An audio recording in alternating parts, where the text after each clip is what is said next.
Be seated for a moment. What does it mean to be fake? Fake has to do with, a phony has to do with a fake person. Someone who is not genuine. They're not real. You need to take a close look at the people you call friend. Because some of them, by their own admission, by their own actions, are fake.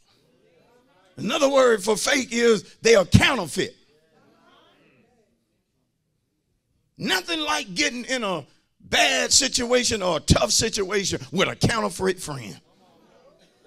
A counterfeit friend will do something wrong and take off and leave you there holding the bag. And then will act like the next time they see you that you understood why they had to do what it was that they did.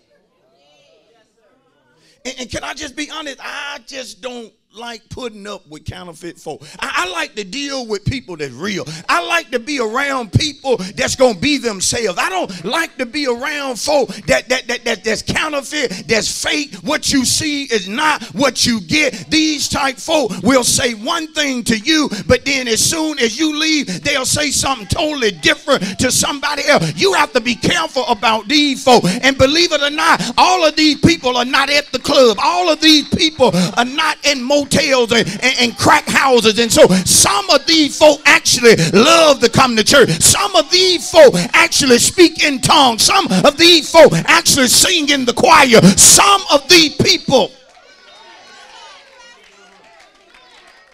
I got to deal with these counterfeiters. Everybody that smiles in your face don't like you.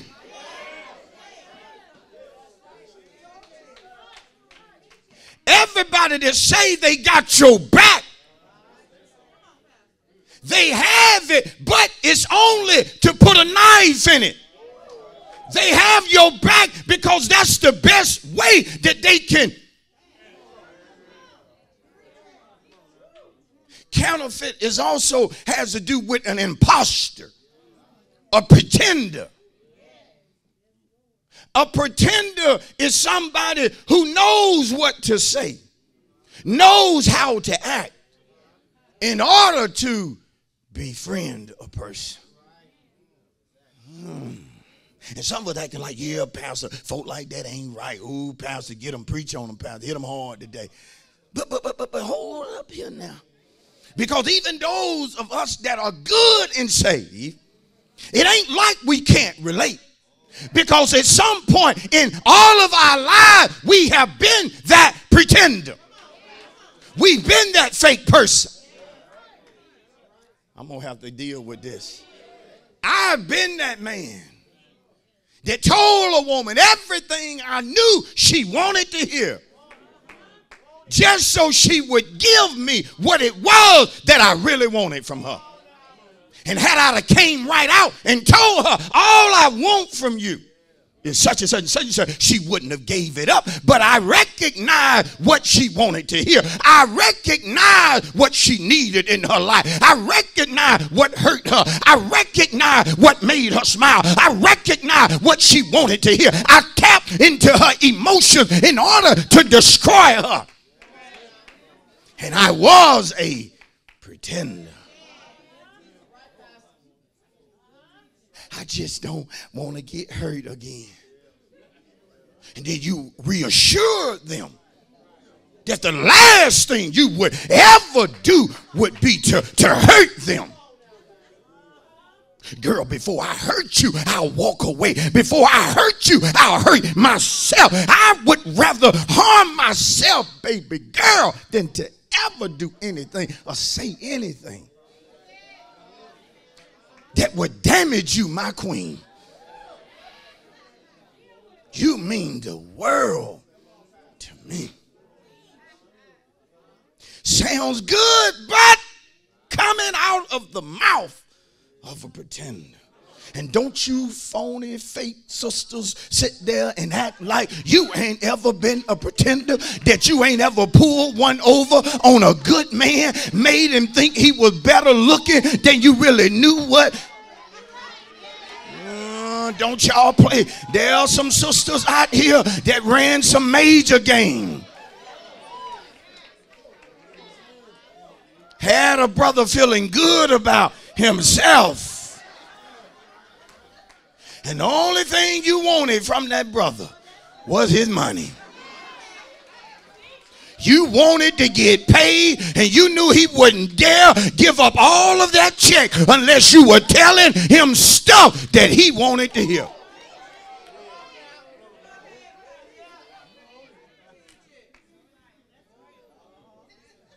And I'm afraid there are some pretenders in church this morning. Folk that got married but ain't even trying to be a spouse. Said I do, but you really don't. You a pretender.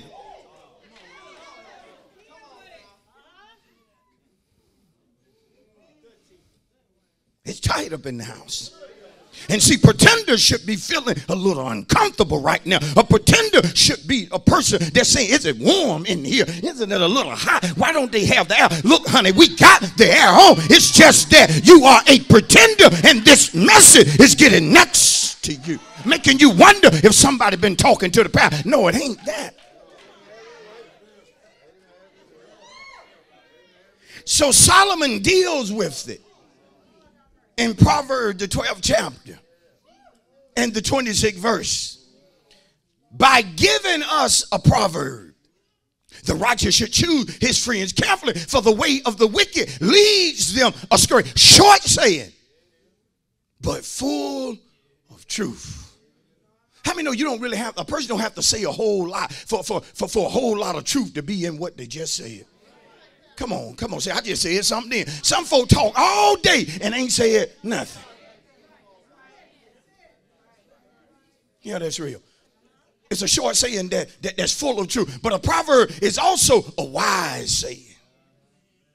Something that's going to cause a person to open up their heart. Something that should cause a person to desire to pay attention in order to receive, that they may profit from the saying. I don't want to just read it, but I want to profit from it. I want to be benefited by knowing some valuable information. So he talks about how the righteous need to be careful when they choose their friends. You have to be careful about who you allow to get close to you. I can't let everybody get close to me. Can't give everybody access to certain things about me, certain information about me.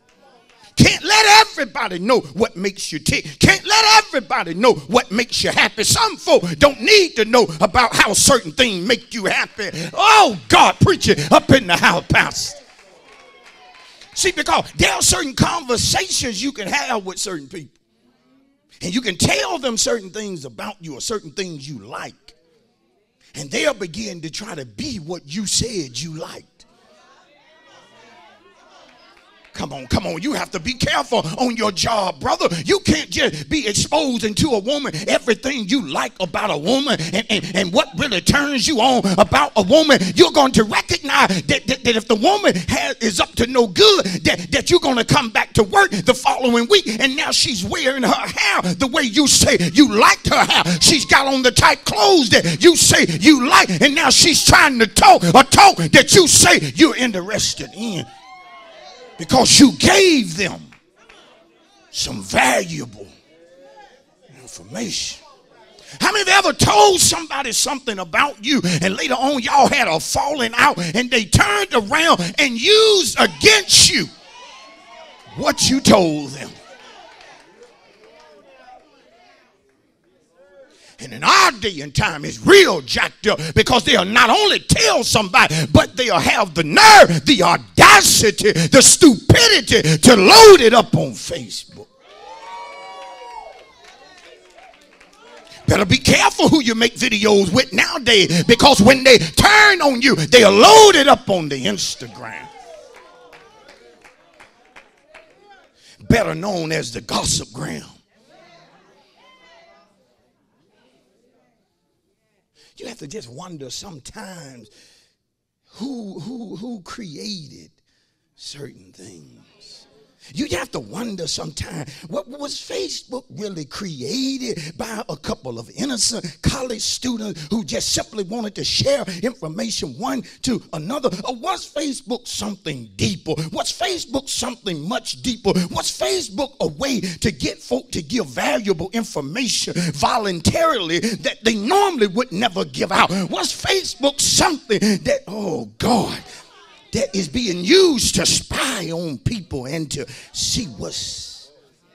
Think about it. See, because some folk on Facebook, they're going to tell you everything about them. They're going to tell you who they go with. They're going to tell you when they break up. They're going to tell you when they out of town. They're going to tell you when they go on vacation and when they get back. They're going to tell you when they fall out with somebody. They're going to tell you who their children is. They're going to tell you how old they're...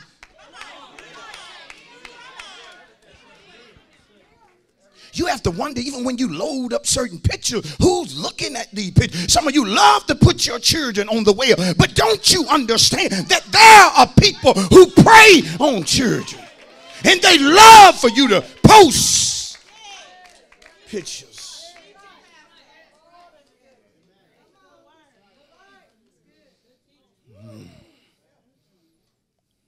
So you have to be careful, because people have hidden agenda, and sometimes when it comes to the wicked, the only thing the wicked want to do is get connected to the righteous so that they can lead the righteous. That's great. Look at 1 Kings 11, and I don't care how saved you are, we all have to be careful. Well, I'm a preacher. Well, you still better be careful, preacher. I'm an elder. Well, you better be careful, elder. Oh, I'm a praise team leader. You better be careful, praise team leader, because there are certain wicked folk who would desire to connect with you in order to lead you astray.